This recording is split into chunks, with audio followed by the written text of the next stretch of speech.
Meaning of infirmary. Infirmary.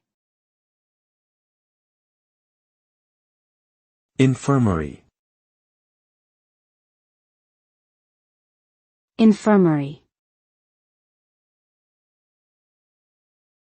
Infirmary. The word infirmary refers to a place where sick or injured people receive medical treatment and care, such as a hospital or clinic. It is often associated with places like schools, military bases, or prisons where medical services are provided for those in need. Infirmary facilities vary widely in terms of size and the level of care provided, from small first aid stations to large medical centers with specialized departments.